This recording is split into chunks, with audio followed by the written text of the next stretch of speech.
Diddy facing 11 years for interstate charges right now. So says the prosecution that Diddy is facing 11 years for interstate charges. So says the prosecution. Some people were saying 2 years. Defense saying 14 months. Some people saying 5 years. Tisa tells them, say, he gonna get 20. I said he getting 20. That's what Tisa them said. I don't know.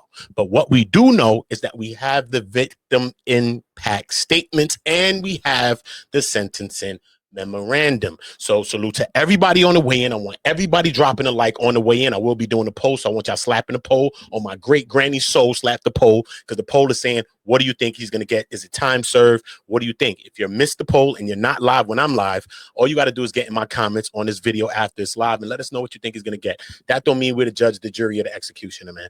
We just got a thought. We've been hearing about this. We've been watching it. We've been seeing it. That's it. It's all in our world. It's all in reality. So that's all it is. So salute to everybody on the way in. God bless up all of yourselves. And I'm saying salute to everybody. Y'all know what to do. Make sure y'all dropping likes and everything. We getting into this read right now. All my niggas from the OOTAONGO. All my niggas turn shooters. All my ops turn rap. All my niggas turn shooters. On the internet. You ain't been this way. You been stuck in a computer. All right, cool. This is where we at with it. This is where we at with it. I'm going to start this from scratchy datchies. All right, we're going to start this from scratch. Salute to everybody on the way in. Everybody drop a like. Hold on, let me just drop this pause with that too, because, you know, it just sounds pause. Hold on, let me just put the poll in real quick. All right, cool. What is this one? Hold up. Let's get to it. That's facts. Hold on, let me do this poll real quick. All right, cool. Is Diddy getting time served? That's it.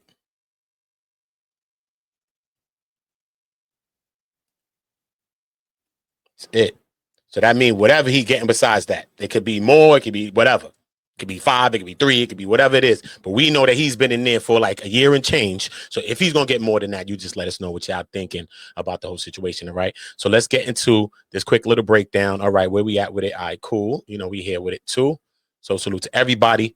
Let's try this again.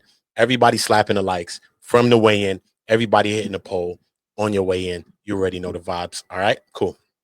I already got to page 3 on my last read. I should just start this from page 3 anyway. But this is Cassie talking about all of these things, all right? Which was a highlight point of the first beginning. I'm going to show you the truth, is that while the defense was arguing for the bail, they were saying that Cassie and Diddy's relationship was like this love affair type of deal. But in this, Cassie said this was far from some sort of love affair, wonderful thing. You know what I'm saying? She said it was horrible. She said it was horrible.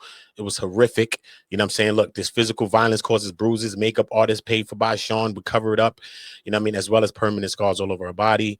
And she went into really, really specifics in this. I read the first 2 pages on my last read. I really didn't feel the energy in there, so I started my stream again. So salute to that. All right. She said, during my time with Combs, I was in a constant state of hypervigilance, as I was always anticipating demands for SEX acts or otherwise fearing retribution for any perceived slight. My descent into substance abuse was directly correlated with the increased control over my body, my money, my freedom, and my free will. I used those D-rugs to push through the horrifying SES acts while he demanded and to numb myself to the physical pain and emotional turmoil I was constantly in, while the defense attorneys at the trial suggested at the time with Combs was akin to a great modern love story. This part right here I'm talking about, right here.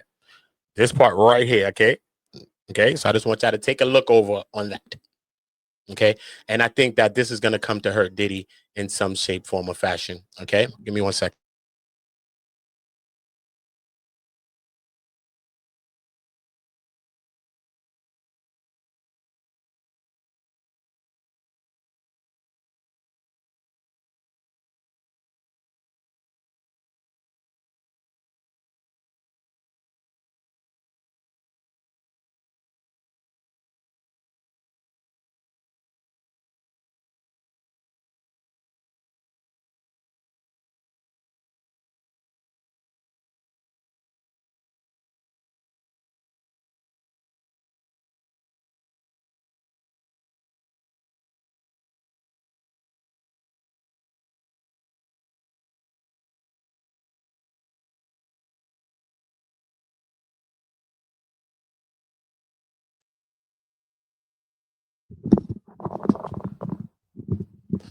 All right, all right.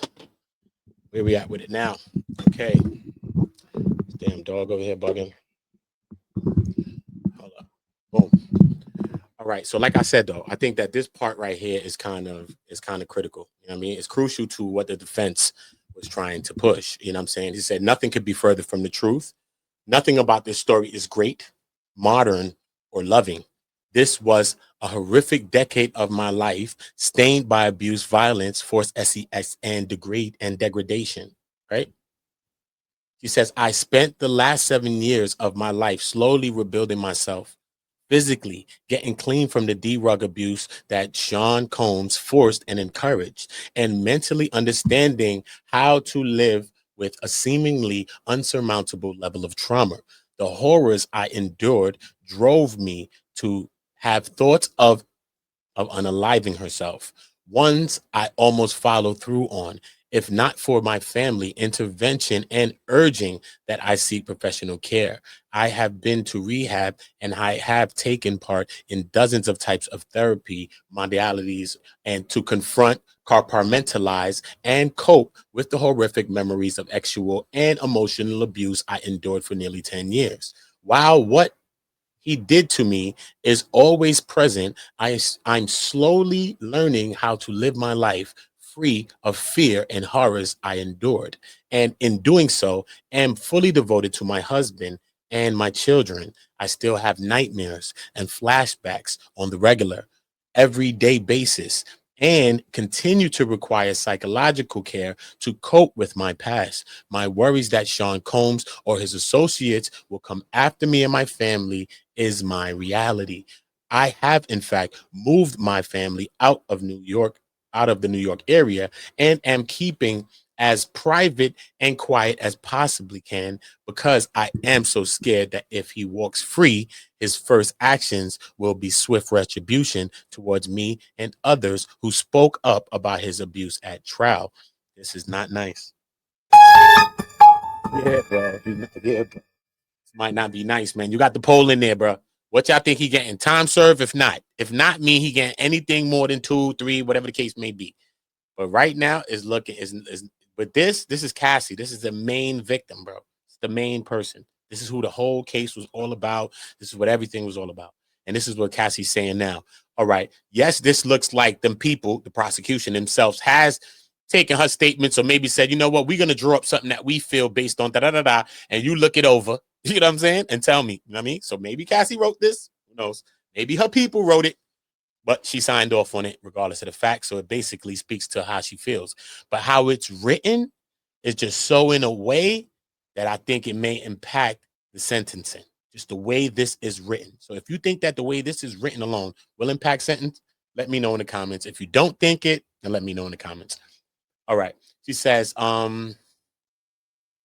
swift retribution, abuse at trial. Okay. As much progress as I have made in recovering from my abuse, I remain very much afraid of what he is capable of and the malice he undoubtedly harbors towards me for having the bravery to tell the truth.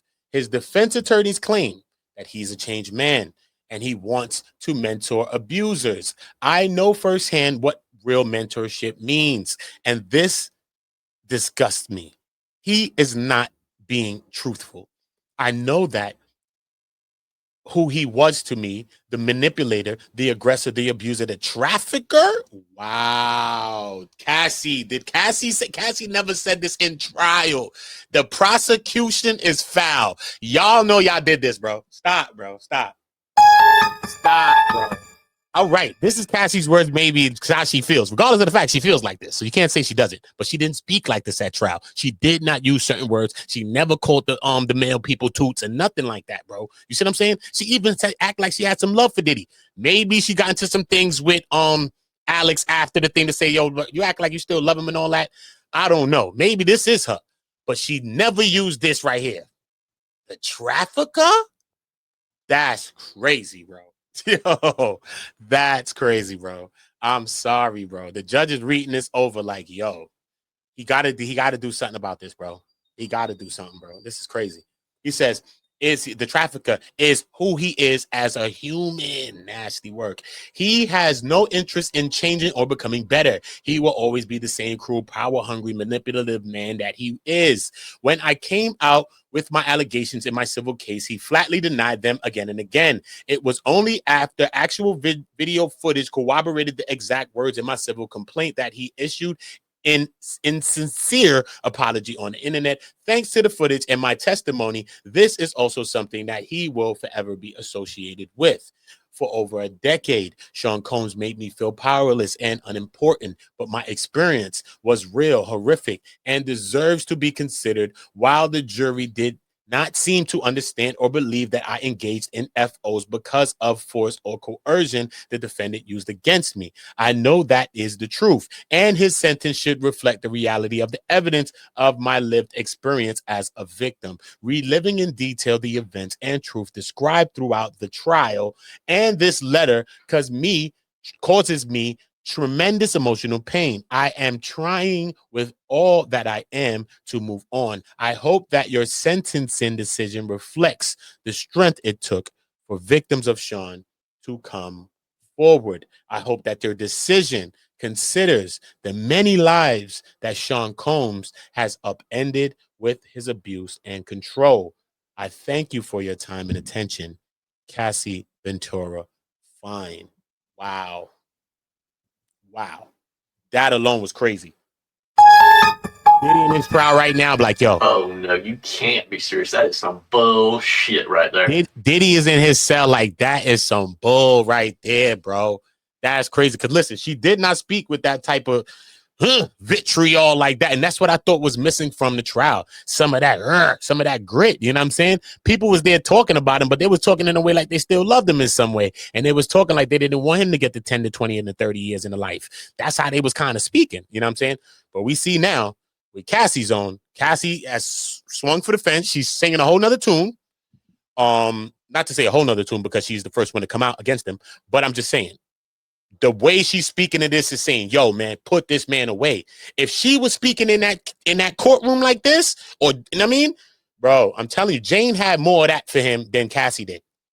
And if she was speaking more like that, it'd have probably been different for Diddy. You never know. So maybe the jury looks into it. Maybe the jury believes some more. Who knows? But some of this right here that she has right here was missing. All right, cool. Let's see what else we have. That's crazy. Exhibit B. Nasty work. Nasty work. We're going through it again. Okay.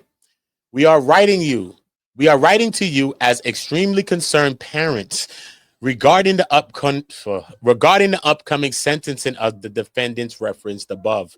We have read many online reports that state that months are being suggested for his punishment sentence as opposed to the many years that we feel he deserved. 11. Put the number. 11 years is the length of time this horrific nightmare lasted. That's why they pushing for 11 years. Yo, I'm wondering why they pushing for the 11. Cassie was winning for 11 years. Makes sense why they're doing this. So they coming right. They coming strong. Prosecution coming strong, bro. They coming like psychological. Cassie was in this thing for. They trying to make now.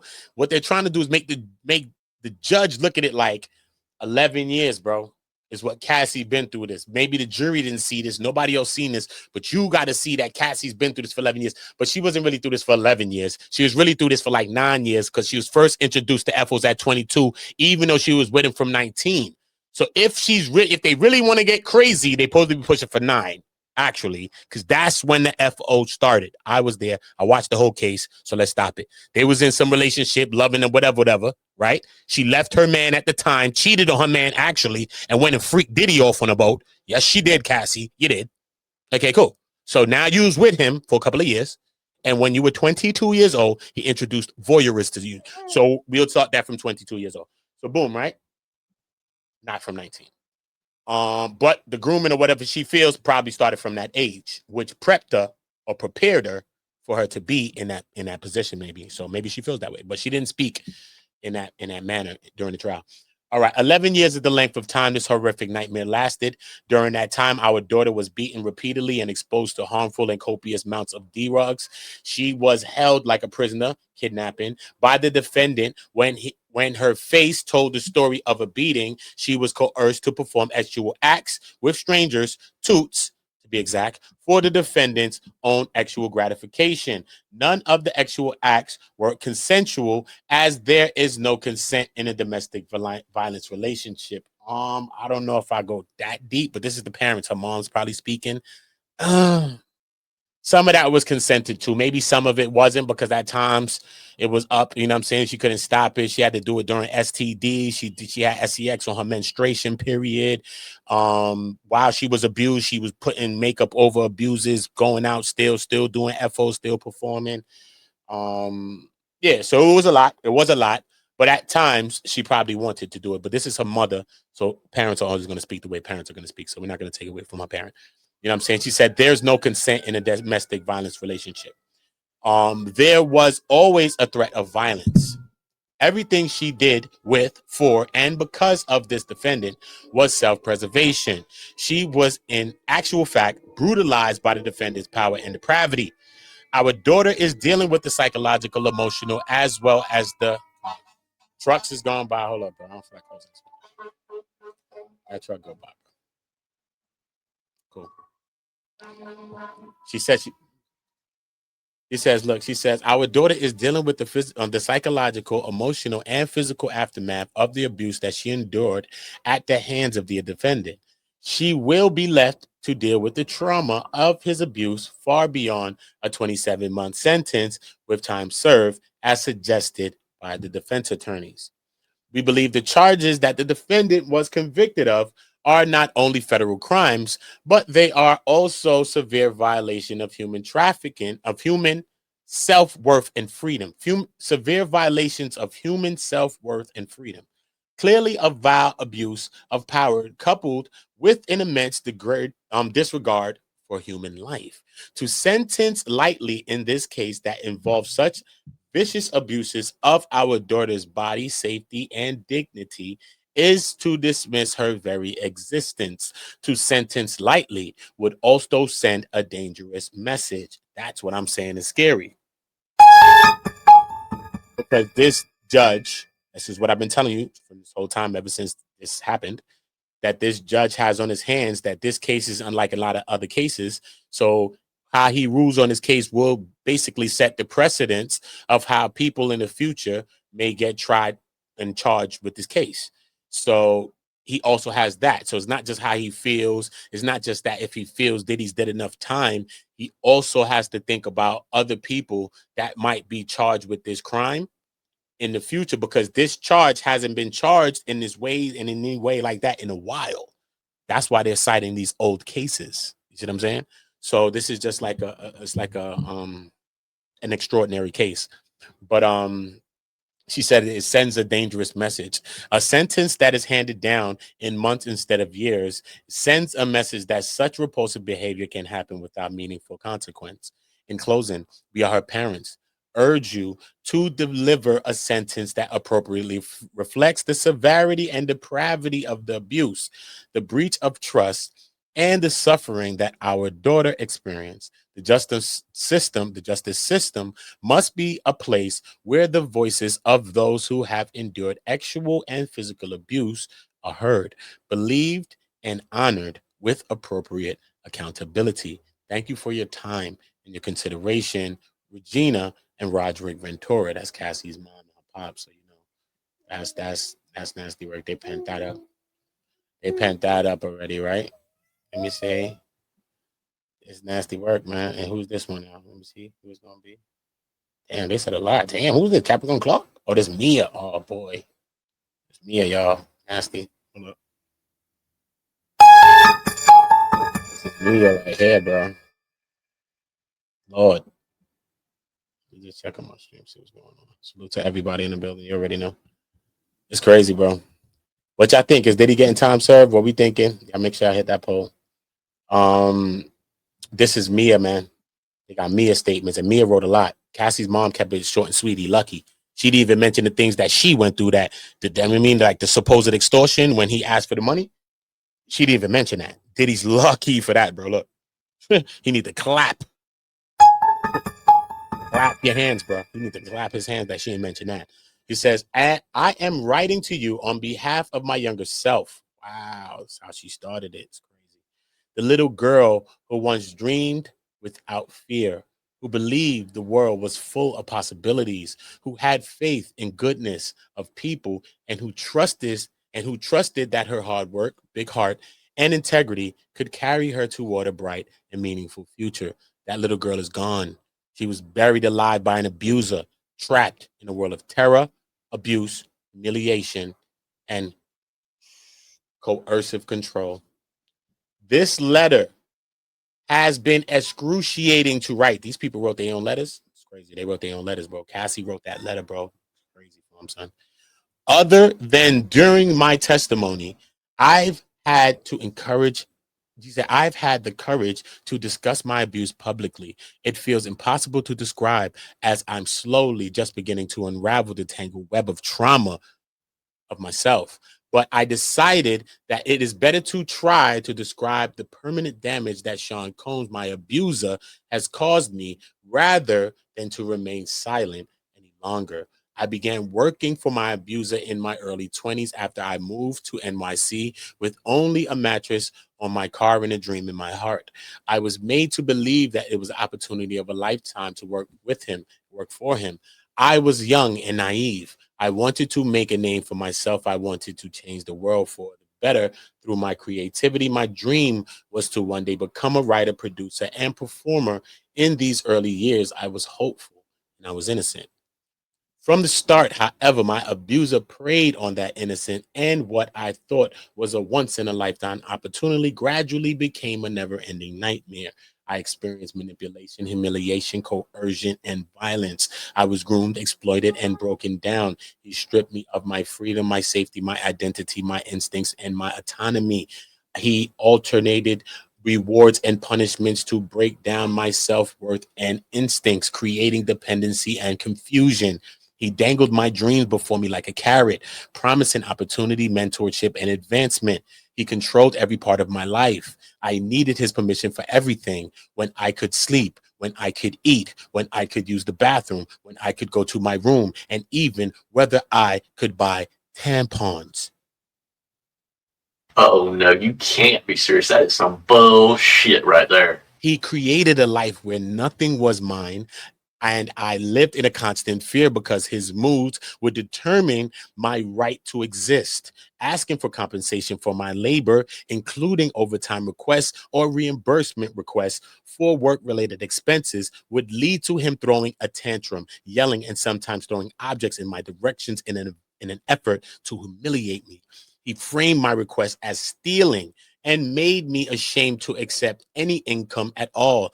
Through his financial manipulation, he kept me dependent and trapped. My work for the defendant was not a job. It was captivity. His coercive control and unpredictable violence left lasting psychological scars, anxiety, and hypervigilance, disassociation, self doubt, and an ongoing struggle to reclaim autonomy. Crazy. Years of abuse and rewired, he said, years of abuse have rewired my brain. Even today, I feel trapped in a mental and emotional pattern that he created. I live with chronic and severe PTSD, depression, and crippling anxiety. I suffer from deeply intrusive thoughts, derealization, panic attacks, night terrors, and insomnia. When I can get a few precious hours of sleep, hours are often filled with nights of terror that wake me up in a breathless sweat, screaming and crying. I awake with my heart pounding, gasping as if I am still trapped. I have struggled to feel safe in any workplace because of my PTSD, which has resulted in a fragmented professional record, a bankruptcy application, and crippling debt. I can't go to many of the public places that I once loved: concerts, festivals, clubs without risk of having a panic attack. I've struggled to set roots in any location and build a community of support for fear that my abuser would find me and ruin my life all over again. I avoid social media. I can't listen to music I once loved. I can't watch many TV shows or movies, all for fear that I might unexpectedly be triggered and have to relive some of the worst moments of my life. Now, all of this trauma was compounded by the impact of my testimony at my abuser's trial. The investigation and pretrial process threw me back into a world that I had spent years desperately trying to suppress. I had buried so many terrible memories of abuse, including violence and actual assault, that I was forced to dig up and relive. I cannot overstate the traumatizing impact of reading his threatening emails, reviewing old photos and videos, and hearing his voice again. Every meeting felt like a hammer striking at the fragile foundations of my healing.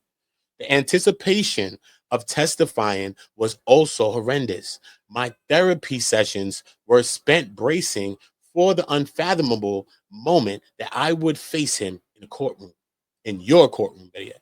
Instead of focusing on rebuilding my life or forging a new future, when I tried to imagine walking into a crowded courtroom and facing him, I would black out. For months, I suffered from panic attacks. My tongue swelled, my stomach dropped, my hands went cold, my legs became numb. I couldn't sleep, I couldn't eat. I the feeling of dread and terror was so intense that I couldn't hide it. I would randomly burst into uncontrollable childlike sobs. I found myself I found myself self-isolating for fear of being a burden on people that I love. I didn't know how to ask for help. I didn't know how to say I was not okay. I had been conditioned for so many years to believe that my needs were unimportant and that any emotion was forbidden. If I expressed any indication that I was suffering or unwell, I could be in imminent danger. I wanted to jump out of my skin. I felt relentlessly ashamed. There were times when I did not want to live. As a result of the defense's team's tactics during my testimony, and despite my use of a pseudonym, my identity has been publicized. My name is no longer my own. It is forever linked to my abuser's violence. My sweet, loving parents had to read horrible details about the abuse of their daughter, riddling them with anxiety and leading them to unfairly question themselves, as if they could have done anything to prevent this. Everyone I have known and everyone I will meet will know my darkest moments, even the children in my life. My sweet niece and my nephew, my loving goddaughter and godson, my friends' children who inspired me to tell my truth will one day read the vile details of my abuse. Although the verdict fell short of justice that I had hoped for, the defendant was still found guilty of serious crimes. What he stole from me cannot be returned. It cannot be reduced to years of money. He stole my freedom, my sense of safety, my ability to trust myself and others, and my confidence. He stole my dreams of having a stable, healthy family of my own, my career trajectory, and both my creative work product and creative aspirations. He stole 16 years of my life, the time that I should have spent developing into the independent woman that I was meant to be. My life has been profoundly broken. I'm pleading on behalf of my inner child, the sweet, hopeful, bright eyed girl who could not survive the defendant's abuse, and for the woman I should have become who was robbed of her future.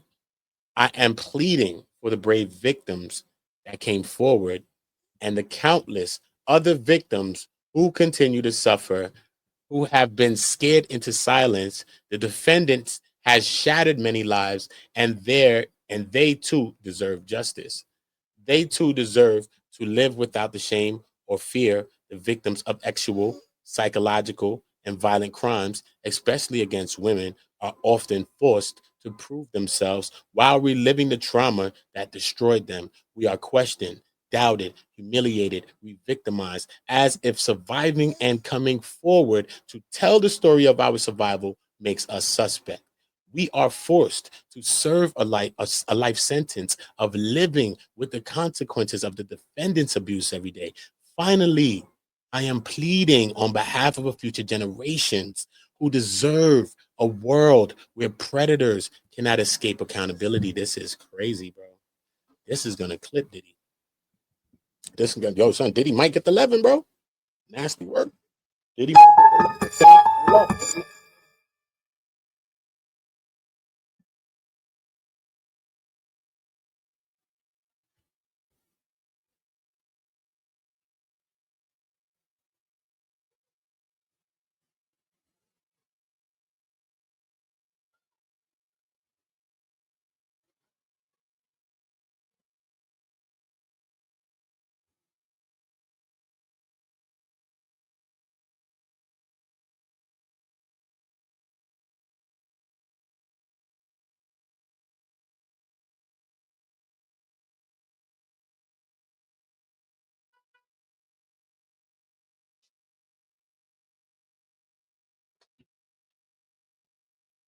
Damn, son, yo, listen to me, yo. Yo, he's trying to clip Diddy wings with this one, bro. Listen to me. Yo, where I'm at. Where my screen at? I'll bring myself back on screen. Yo, listen. On sandals of Jesus. Yo, bro. It's nasty, bro. It's nasty. I don't care what side of the fence you think you're on this case right now. Reading these victim impact statements. What's crazy is this, everybody went in there and spoke their speech. So I'm not going to say nobody was acting like nothing, but the way these victim impact statements are reading, I'm telling you, I was in the court every day. I seen me and them testify. I seen all these people testify, bro. Cassie, Jane, everybody. I watched everybody testify. And these words from this victim impact statements are hitting much harder